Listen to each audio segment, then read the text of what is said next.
Assalamu alaykum muhtaram millatdoshlar. Siz Yangi G'asr kanalында авыл андагы яшәеш һәм аграр тармакта барган үзгәрешләрне яктыртучы туган җир тапшыруын карыйсыз. Кабат сезнең белән күрешүгә шиксез шатбыз. Бүгенге чыгарылышта ветеринарлар кабат кошчылык белән шөгыльләнүчеләрне сак булырга чакыра. Авыл халкы быел тавыклар сатып ала алырмы? Язгы кырышлары якынлаша. Уртага салып хәл итәсе мәсьәләләрдә җитәрлек. Фермерлар игенчеләр сараена җыелды. Агачны ат итә диюләрен ишеткән бар, ә менә уен кораллары ясаучыны күргән юк иде. Җәлил Вилданов хакында безнең репортаж. Авылда төпләнергә була, ә менә үзеңә ятышлы шөгылен каян табарга? Бу сорауга Рамил Шәйхиев төгәл җавап бирә.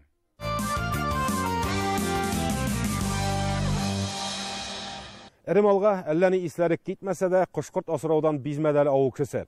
Тиздән тавык чебеш сатып ала башлар вакыт җитәчәк. Быел бәяләр ничек булыр? Бөртек бәясе дә арзан түгел дип борчылучылар бар. Нәкъ менә авыл халкын тавыклар үстерелгән ит чебиләре белән тәэмин итүче фермерларның хәле ничек? Дөрес, Мөслим районында тавык буласы чебешләрне узган елгы күләмдә утыртмаганнар әле. Моның мәгълүм сәбәпләре дә бар. Соңрак вазгыять бераз үзгәрер дигән фикердә фермерлар. Сатыласы тавыкларга бәядә артмас дип фаразлыйлар. Тулырак киләсе видеоязмада. 52 мең шиби карыйбыз, ялларыбыз бар, атна дүрткөн ял итәбез, 2 кеше эшлибез. Шушы корпуста. Һәр хезмәтнең нәтиҗәсе читтән караганда гына җиңел күренә. Ә бит эш башлаганда ничек интеккәннәрен Разиф Карамов үзе генә беләдер. Утын ягып, даими температура саклап булмый. Газ баллоннары ташып интегүләр. Хәзер инде ул авырлыклар артта калган кебек. Баш санында 60 меңгә җиткергәннәр. Узган ел 7 миллион сум хөкүмәт гранты отып Иянәшәдә яңа торакта төзеп куйганнар. Менә быел тагын яңа ферма күреп торасыз инде. 30 меңгә вышыкланган. Җибәрәбез менә 10 март көнне монда шигеләр кайта инде. Монда идәнгә килкергән җәйсез калган.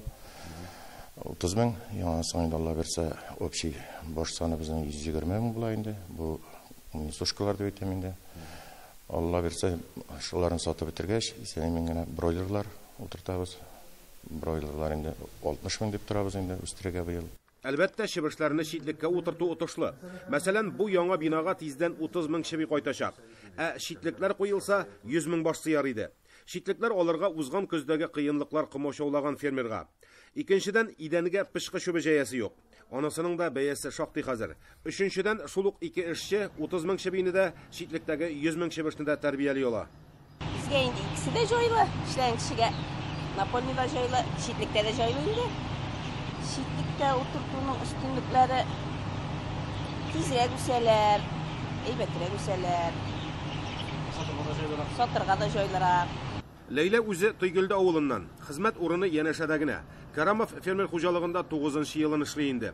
Вакытлыча килеп туган авырлыкларга гына түзәбез диялар. Ел сайын кош гриппы дигән афәте дә өркетеп тора бит әле. Сакланабыз, куркыталар инде. Нигездә тавык асрарга ярамый. Юк, өйдә тавык кышкырт асрамыйбыз өйдә. Главный эш булсын инде, авыл җирендә чыгып китеп эшлисе түгел. Җылыда. Быел тавык буласы чебешләрне күпләп утыртмаган фермерларда. Узган көздәге вазгыятьтә тәэсир иткәндер инде. Бәлки соңрак алырлар дигән өметтә юк түгел. Хәер, баш саны кимүнең башка сәбәпләре дә бар ди фермерлар. Будай хаклары бик каты күтәрелде бит инде. 17-18гә күтәрелде бит будайлар. Шуңа карап башка биодобавкалар да арта инде. Без инде монда Мөслим районында кышчылык белән танылган район бит инде. Ничек дип әйтим, аралашып торабыз, барсы белән дә киңәшләшеп, кирәк чагында ярдәм дә сорыйбыз. Шулай бер-беребез белән нормаль отношениедә кайчан кемнең сатасын графикларын төзелгән. Шулай итеп эшлибез инде бергә. Ә бит яз көне авыл кешесе йомырка сала торган тавыклар ала бәрабер. Эре малга исләре китмәсә дә, кош-корт асраучылар саны кимәгәне юк әле. Спрос быелга уже менә көтәбез инде, сата башлауны, но сорыйлар әйбәт, спрос булыр дип торабыз инде. Үзебезнең прогнозлар буенча инде. Быел дип әйтәсем килә, былтыр инде көз көне әзрәк авырлык туры килгән иде. Проблемалар чыккан, башка регионнарда дәрәк битеш йөгереп чыгып, шуның аркасында инде тавык белән бәяләр төшкән иде. Быел инде нормаль булыр дибез. Шундый прогнозны көтеп торабыз. Менә Алла берсә 15 мартта иткәнче сата башлыйбыз инде. Мөслимне кошчылык алга киткән район дип беләбез. Мондагы фермерлар бу юнәлешнең барлык нечкәлекләрен белеп эш итә. Андый эшмәкәрләрнең саны гел арту ягында ди район җитәкчелеге. 5 хуҗалык заявка берде, 2 агро стартап программасы буенча, 3 хуҗалык гаилә фермасы буенча дәвам итүче программасы буенча, аның инде берсе үшісі семейный фермаларына айтканда үшісі құрчылық направлениясы бойынша кетті. Агростартап направлениясы біздің бірсі егіншілік направлениясы, екіншісі откорм крыс бойынша заявкалар берілді. Бүгінгі күнде документлар жиылып тапшырылды енді. Узган ел Дусай ауылы фермері Рафил Шакиров шулай ук грант ұтып сәфәр ауылында эшчәнлеген яңартқан. Игенчелек белән генә шөгыльләнгән фермер маллар симертергә керешкән. Күптәнге хыялым бар, маллар асрап карасы килгән, күп күләмдә шул форсаттан файдаланып, начинающий фермер конкурсында катнашып 4 миллион 448 мең сум күләмендә грант тоттык. Аны өлешчә имтиза 82 трактор алдык, фирма салдырдык, калганына маллар кайтарттык. Әлегә симерту майданчыгында 80 баш бозау. Сыйыр асрауга да каршы түгел фермер. Тик анысына ук тотынырлык җай юк әле ди. Бу хыялында тормышка ашырырга язсын. Мал симертүдә чыгымнарны киметү юлларын кулланырга кирәк. Юкса, әллә ни табыш ала алмаячаксың. Шуңа без тышкы нидә суык вариант белән карауга күчтегендә бук түгеп сыйыннар электроэнергиясе горючийгә дә файда булсын дип, шуның өчен утарларда атып шулай файдаланабыз эшне. Бузауларны шул күрше-тирә районнардан алып кайттык инде. Шул 3 ай 4 ай чамасы бузаулар алып кайтып үстерәбез. 200 килолы бозауларда арзан тормый. Әле аларны кимендә 2 ел үстерергә кирәк. Монда табыш алганча фермерның үтә сабыр булуы шарт. 410 гектар җирдә ярап куя. Анда эш алып барырга Дусай халкы ярдәм итә дип, аларга да рәхмәтен җиткерә фермер. Котырып бәяләр үскән чорда авыл эшмәкәренә дә эш алып баруы җиңел генә бирелми. Ошламаларны катты инде бел менә ошламага Менделевскийга заявка бердек. Алдагы көннәрдә шуларны кайтартып, алай семина, будай семинасы итәрлегендә әле арпа жугалы, арпа семинасы каяндыр табып аласы була. Язгы кыр эшләренә дә озак калмый. Мөслим районында да әзерлек башланган инде. Карамалы авыл янәшәсендәге ындыр табагында орлык әзерләү агрегаты урнаштырган Август компаниясе. Зерносушильный комплекс 20 дип йөртелә инде. Үзебезнең Россияныкы. Сәгатенә 20 тонна икмәк чыгара инде. Орлык чыгара. Шул үзебезгә Минзәлә районы, Азнакай, Лениногорский, Камский устьеларга семена әзерлибез инде. Әлегә орлык аралау эше дәвам итә. Мөслим районына быел 2000 тонна элиталы орлык кайтырга тиеш. Бу исә агрофирмалар белән беррәттән фермерларны да тәэмин итәргә җитәр дип белгечләр. Тракторлар ремонты буенча безнең 91% бүгенге көндә әзер, основной энергонасыйчный тракторлар 100% әзер. Чәчкеч һәм пассивный комплекслар 98% әзер. Шушы атнауын көн içinde аны 100% җиткерәбез. Тагылма кораллар, тырмалар инде безнең 100% әзер. Минераль ашлама туплау дәвам итә. Бүгенге көндә район буенча һәр гектарга 67 кг тәэсир итүче мәддәдә ашлама тупланды инде. Августларныкы аңлашыла инде, фермерлардан ничек кирәк соң? Августларны кайышыннан да инде безнең агрофирмаларны калсак, август белән Намус агрофирмасында инде артып китте. Тәэсир итүче мәддәдә фермер хуҗалыкларында кайбер 20-30 тирәсе бүгенге көндә тупланган. Безнең инде анда әзрәк задержка булды. Аммоний заводында теге ашлама бирү март-апрель май айына график куелды. Бүгенге көндә акчалар күчерелеп инде. Шул графикларда ташу башланачак инде. Еллар имин булып, игенчеләрне һава шартлары да сөендерсен инде бу сезонда. Ашлама керттеңдә уңыш алдың гына түгел. Былтыр анысы да тулысынча эшли алмады коры туфракта. Язгы кыр эшләренә керешер алдыннан ел сайын республика фермерларының сыйызды үтә. Бүген дә алар игенчеләр сараена җыелды. Анда яңгыраган фикерләрне хәбәрчебез Гүзәл Хөсәйнова тыңлап кайтты.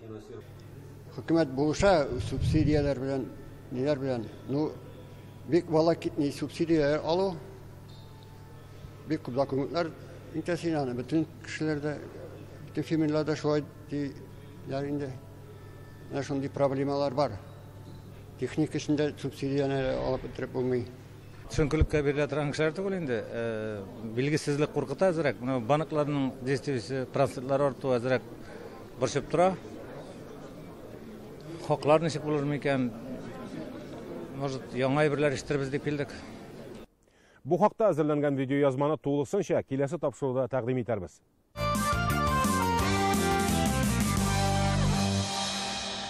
Авылда яшәве авыр, эше дә юк дип күп яшьләребез шәһәргә кузгала. Китәсе килмәсә, әти-әниләре ярдәм итә. Янәсе без авыр эш эшләп яшәдек, сезгә җиңелрәк булсын диләр. Шул ук вакытта туып үскән җиренә тугры калып, анда яраткан шөгылен табып, тормышын шунда дәвам иткән яшьләребез сокландыра. Безнең киләсе видео язма Балтач районы Шепия авылы тимерчесе Рамил Шайхиев турында. Бер үк вакытта эшеннән ләззәт тә ала, авыл халкының иманын ныгытуда да актив эшчәнлек алып бара ул.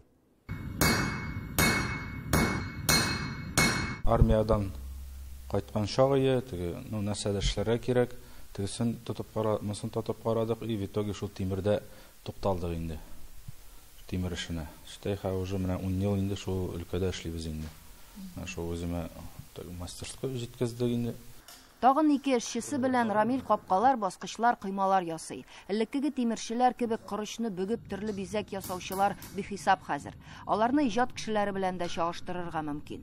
Гел яңа төр фигуралар, бизәкләр уйлап табуда ярышалар. Читкә чыгып тәзләнеп кайталар. Станок кораллары да вакыт үткән саен камилләшә бара. Бер төрле ясарга яратмыйм инде. Бөтен матурлык табигатьтә бит инде. Шул табигаттан алып, тегендә баргач нәрсәләр күрәсең, шуны теге я язып аласың, я фотога төшереп, я истә калдырасың, аннары теге бик хисләнеп киткәндә инде шул тимергә, капкага, я шул ишеккә күчерәсең. Беренче хезмәт җимешебез гади капка иде. Бүген 2 сәгать эчендә эшләнә торган эш ул вакытта 2 көнгә сузылды дип искә ала Рамил. Хәзер инде зур автомат рәвештә ачыла торган капкалар ясый егетләр. Тик минем капкаларның кыйммәте анда түгел, асылы буяуда дип серен ача тимерче. Бер генә мисал, бер капка 6 мәртәбә буяла монда. Менә бу иң катлаулы заказларның берсе. 2 атна элек башланган эш әле бетә торганга ошамаган. Башта үзе буялаймы, менә бу калай. Аннары бу шакмак үзе буяла эштән. Аннары моңар вариться ителә, аннары менә бу герметик сылыйбыз, монда су кермәсенгә. Менә шулай җентекләп капканың 2 ягы да матур булсын, хуҗасына озак хезмәт итсен дип тырыша Рамил. Әмма яңа технологияләргә зур игътибар бирсә дә, кул эшен гел юкка чыгарып бетермиләр әле. Яңа ниндидер технологиялар кертмичә булмый.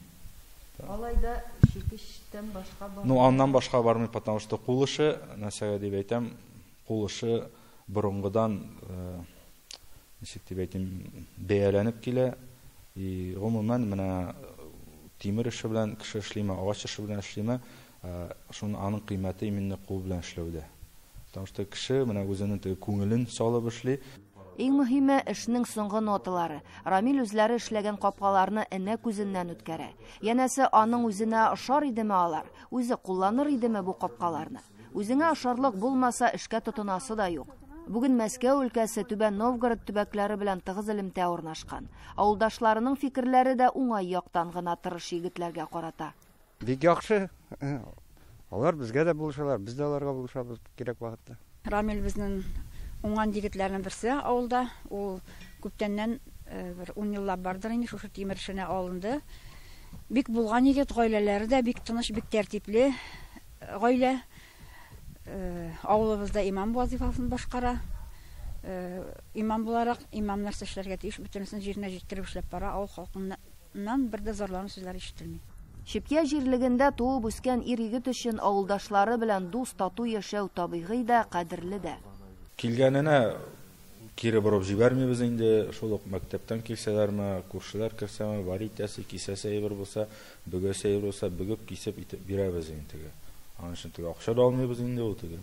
Безгә авыр түгел, потому что без шуңар ничек дип әйтим, теге көйләнгән станокларыбыз, кулларыбыз, шуңа теге кемгәдер авыр эш булса, ул безгә теге 5 минутлык эш, шуңа вариттан кистен бирдем. Бер караганда Рамил кешеләргә капка ясап аларның малларын саклый. Шушы кәсеп белән акча эшли. Ә үзенең төп эшендә ул кешеләрнең күңел капкаларын ача. Рамил хәзрәт Шәйхиев Шипья авыл мәчетенең имамы. Ислам динендә бала чактан ук сеңдереп үскән кеше булып чыкты тимерче егет. Әни ягыннан инде бабай үз заманында теге вакытта инде мулла диләр, инде мулла булган инде. Аннары минем менә мәрхүм Жизни бар Киров өлкәсеннән инде ул инде теге әзрәк теге төпләнеп тамыр җибәргән инде. Кеше инде аңа бик зур рәхмәт инде. Шапаннары да бүлә итеп калдырды, шунда менә торайннан истәлек булып. Менә кичкенәдән инде шул гына иске библиотекаларда хәрефләр өйрәнеп, чыкты шулай дингә тартылып инде. Менә шулай күңелен куандырып, гаиләсен хәләл мал белән тукландырып, мәхәллә халкының иманын ныгытып яши бүген Рамил Шәйхиев. Дин белән эшмәкәрлеккә килгәндә, ул ниндидер бер баланс булырга тиеш. Потому что бүтін ризық Аллахтан келе, біз аны ұнытмасқа тиішпіз.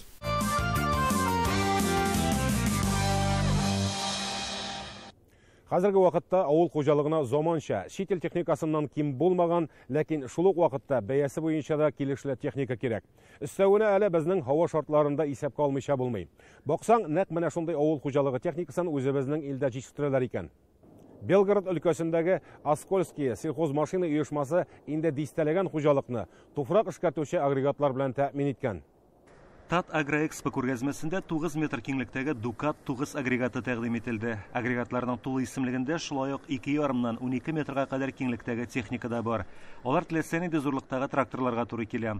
Әлеге агрегатлар урып җыелган кырны һәм шәшү алдыннан туфракны эшкәртү өчен каралган. Эшләгән вакытта ул Дукат үзен бик әйбәт күрсәтте. 3D стойка дип әйтәбез инде. Стойка эшли в трех плоскостях дип әйтик инде дә. И за счет шуның арада бик каты җирне эшкәртә, әйбәт иттереп. Дукатның сыйфатлы подшипник төене 5-6 елга чыдый, өстәвенә җитештерүчесе дә аңа 2 ел гарантия бирә. Реализовано вот за последний год более... Узган елда без үзебезнең иң алдынгы машиналарыбыздан саналган 12 метрлы Дукатның барлыгы 12 дәнәсен сатарга өлгердек. Әлеге агрегатлар инде 20 000 гектардан артык җирне эшкәртеп өлгерделәр. Аскол авыл хуҗалыгы машиналарының Казандагы сәүдә дилеры Агрокомпания оешмасы. Бүгенге көндә алар дисклы, шлейфлы тырмалар, культиватор, катоклар, туфракны тирәнтен йомшарту җайланмалары һәм башка файдалы агрегатлар җитештерә. Әлбәттә, ихтыяҗның зур булуы кулланучыларның барлык теләк тәкъдимнәрен исәпкә алып эшләү нәтиҗәсе.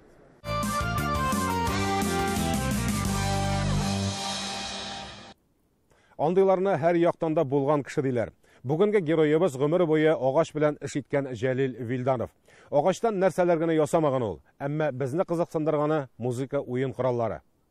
Җәлил абый үзе бу юнәлеш белән күптән түгел генә шөгыльләнә әле, әмма ясаган уен коралларының төрләре шактый. Улы Фәнил аларда уйнап та күрсәтте. Киләсе видеоязманы караганнан соң Җәлил Вилдановның эшенә үзегез дә бәя бирерсез.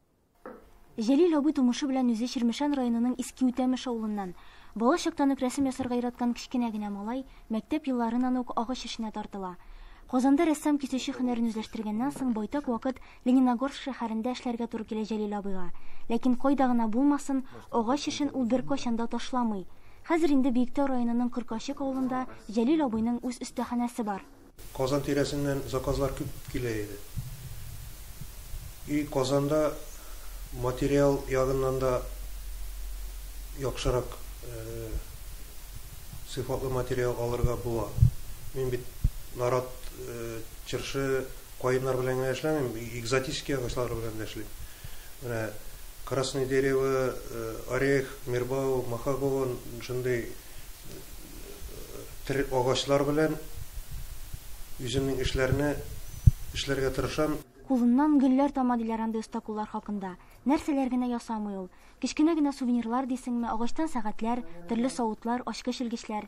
Останың иң зур гырурлыгы исә сандык. Искиткеч матур һәм кыйбатлы эшләнмә әллә каян игътибарны җәлеп итеп тора. Әмма мондый әйберләрне ясау бик күп көч һәм тырышлык таләп итә. Бу эштә Җәлил абыйның төп ярдәмчесе тормыш иптәше Гөлфия апа. Ясаган әйберләрне марит итәм.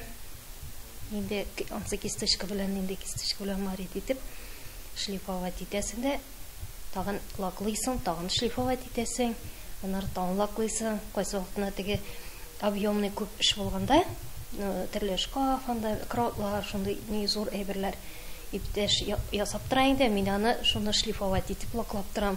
Гаиләләре белән бергәләп төрле сабан туйларда, бәйгеләрдә, күргәзмәләрдә дә катнашырга туры килә Вилдановларга. Күптән түгел генә Җәлил абый Мәскәүдәге Уникаль Россия исемле сәнгать күргәзмәсендә булып кайткан.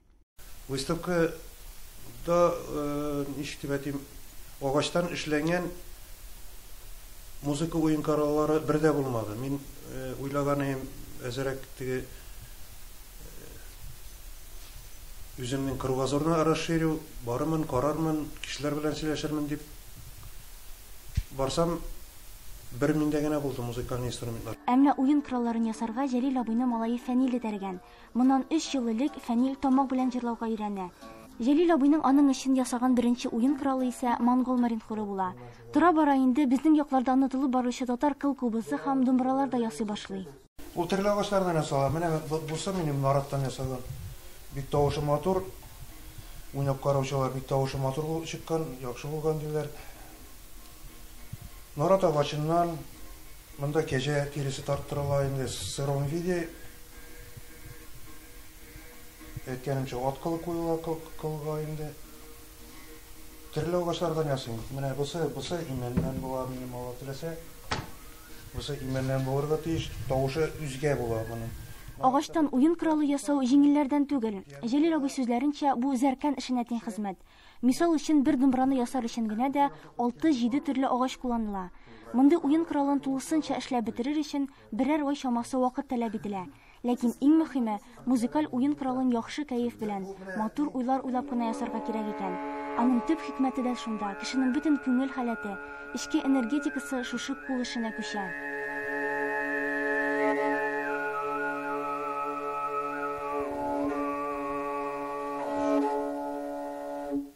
Фәнил төрле уен коралларында уйнаудан тыш буяу, дизайн эше белән дә шөгыльләнә. 8 ел элек башланып киткән әлеге хезмәт хәзерге көндә ныклап чәчәк ата. Фәнилнең Казанда буяу буенча үз цехы да бар. Менә бу бөтен әти ясаган әйберләрне мин бөтенсен буяп барам. Төскә китереп, алтын салып, анда бизәкләп, нитеп, уйнау кырларында үзем буем. Шул безнең гаилә мастерская шул инде. Фәнилнең Казанга китүенең дә төп сәбәбе үз-үзен эзләп табу.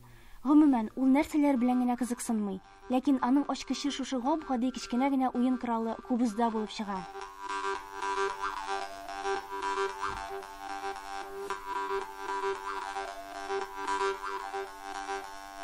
Җәлил абыйны иҗат юлына алып кирип киткән тагын бер кеше танылган композитор, музыкант Алмаз Әсхәдуллин. Аның җитәкчелегендәге Алпар иҗади фольклор берләшмәсе өчен уен кораллары ясаучы төп оста да нәкъ менә Җәлил абый Вилданов. Хәзерге вакытта музыкаль төркемнең төп максаты милли уен коралларыннан торган оркестр булдырып, борынгылыкны заманча яңгырашта тәкъдим итү. Син уйлыйсың, синең мәдәниятең нәрсәдә? Шул өстәл артында утырган күбәләк эшкән килеш шул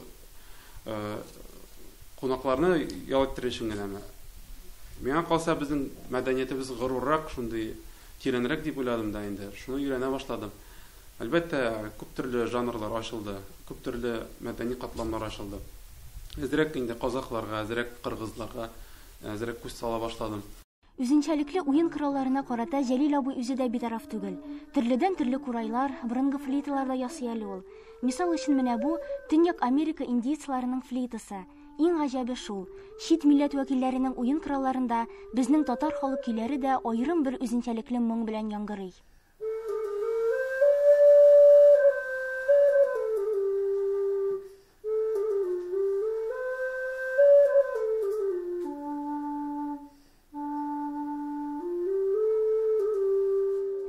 Кубыз, думбра, төрледән төрле курайлар, флейта, буларның барысын бергә кушып уйнасаң, нинди көйләр чыга икән соң?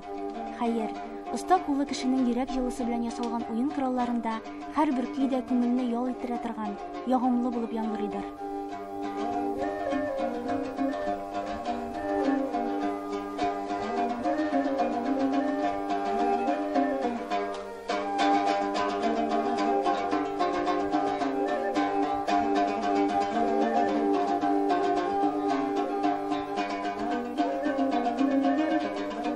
Туган жер тапшыруының бүгінгі чыгарылышы тәмам. Аның чираттагысын киләсе җомга 18 сәгатьтә карарга онытмагыз.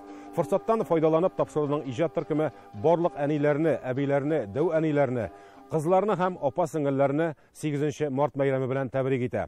Авырмагыз, йөзегезне шат елмаю бизәсен. Ил көннәребез тыныч булып, кадер-хөрмәттә яшәргә язсын. Исәнлектә күрешик.